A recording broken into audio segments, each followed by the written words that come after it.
Hi guys, ang a-applyan naman natin ngayong loan app for today's video ay si Honey Loan. So nandito na po tayo sa Play Store para hanapin ang loan app na ito. I-search natin dito sa search bar ang Honey Loan.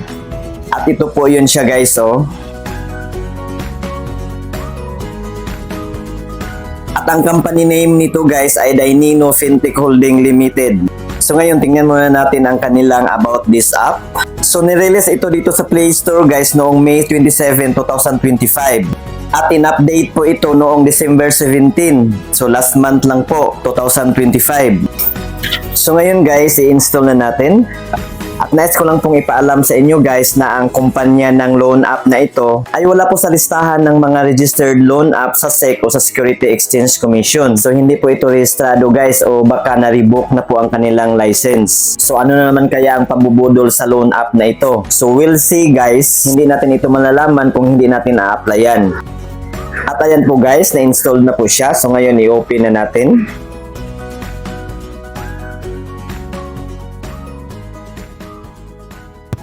Please allow the use of geolocation. Get approved faster. So, i-click na natin itong proceed.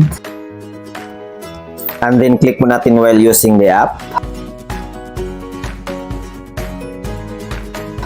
At ito na po ang dashboard ng Honey Loan, guys. Effortless borrowing, smooth as honey. We, talaga lang ha. Access up to 10,000 pesos now. So, dahil baguhan pa lang tayo dito po tayo sa new clients. Pay back how you choose. Installments or all at once. So may in-offer na po sila ditong loanable amount guys mula 1,000 pesos hanggang 10,000 pesos daw po. At kailangan pa raw nating mag-request ng amount bago raw tayo magsimulang mag-apply. So halimbawa ang i-request ko ay 5,000 pesos. And then pindutin na natin itong request 5,000 pesos. So kailangan pa raw nating gumawa ng account. So hiningi na po nila ang aking cellphone number. And then lagyan ng check itong may maliit na box. And then click na natin itong proceed. At ayan po, nag-send na po sila ng OTP. So ngayon, tingnan po natin kung sino po ang nag-send. Baka may ibang konsabo na naman itong loan app. So ito na po guys, ang Honey Loan po talaga mismo ang nag-send ng OTP. So ngayon, lagyan ko na ng OTP and then pindutin na natin itong proceed. And then dito na po tayo magsimulang mag-fill up ng kanilang form. At ito po yung mga personal information na hingiin nila sa atin guys. Itong ating first name, middle name, last name, ang ating gender, date of birth, at ang ating email address. So ito po yung first page guys. At ayan po, na-fill upan ko na. I-click natin itong proceed. Next po ay hingiin na po nila ang ating residential address. May mga pagpipilian po tayong mga lugar dito guys kung saan po tayo nakatira. Ipa-fast forward ko lang guys ha. And then dito sa next ay ang ating documents. So ito na po yung mga hinihingi nilang mga valid ID guys. E-card or UMID, PRC ID, passport, PhilSys ID, BIR-10 at driver's license. Medyo kunti lang po yung ID type na tinatanggap nila guys. So ngayon itong driver's license ang available sa akin. And then ipapalagay na nila kaagad yung government ID number. At ayan po, nalagyan ko na, i-click ko na itong proceed. At dito sa next page guys ay hingin na po nila ang ating employment and social status. Nais po nilang malaman kung ano po ang ating occupation. At may mga pagpipilian po tayo ditong profession guys. At ang pipiliin ko po dito ay itong private company employee. Hihingiin din nila ang pangalan ng ating pinagtatrabahoan. Gaano raw tayo katagal sa ating pinagtatrabahoan. Gusto rin nilang malaman kung magkano po ang ating monthly income. So ang ilagay ko po dito guys ay 24,000 pesos. Next po kung ano raw ang ating marital status. Kung ano daw ang natapos natin. Itong mga ulang ngayon parang nag-a-apply tayo ng trabaho. Hay nako. At ayan po, natapos ko na pong fill upan. At dito sa baba, kukunin na po nila ang ating mga emergency contacts. So ang ating contact person. So isang contact person lang po ang kailangan nila guys. At ayan po, nilagyan ko na. I-click na natin itong proceed. Next po ay mamimili na po tayo ng preferred payment method. So saan po natin ipapadisburse yung pera na utangin natin dito kung sakaling ma-approve tayo. So may dalawa po tayong pagpipilian, bank transfer at itong e-wallet.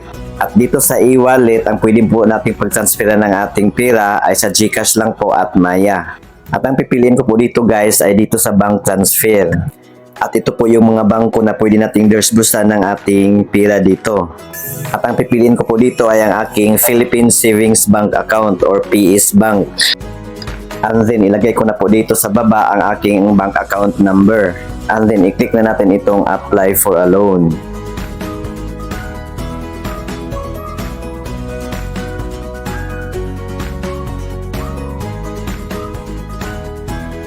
Please allow the use of camera.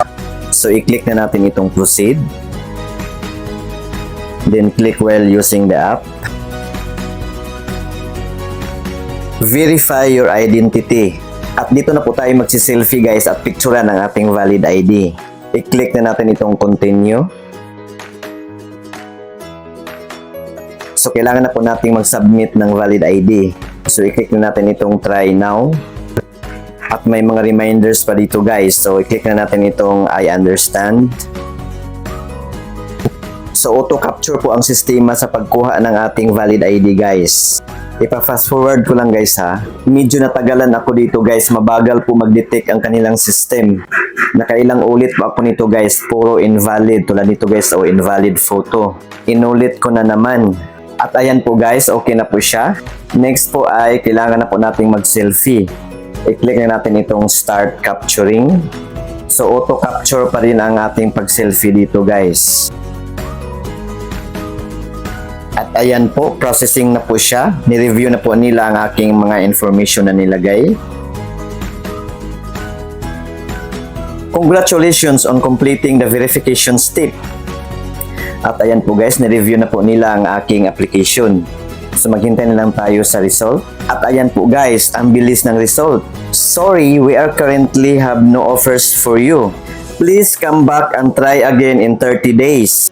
Naku, ni-reject pala ako guys. So wala po silang ipinapakita ang repayment plan guys habang nag-a-apply pa lang tayo. Saka na siguro nila ipapakita kapag na-approve na tayo. Or baka auto-disburse na naman ang loan app na ito. Ang napansin ko sa loan app na ito guys ay iba rin ang sistema nila. Isang emergency contact lang po ang hinihingi nila. I-try nyo lang applyan ito guys kung gusto nyo. Basta mag-ingat na po tayo sa pag-apply. Tandaan lang po natin na ang lending company na ito ay wala po sa listahan ng mga registered loan app sa Security Exchange Commission. So that's all for today guys. Don't forget to like and share this video and subscribe my YouTube channel for more reviews sa mga naglalabasang bagong online lending app ngayon. Maraming salamat sa panonood. God bless us all. Goodbye.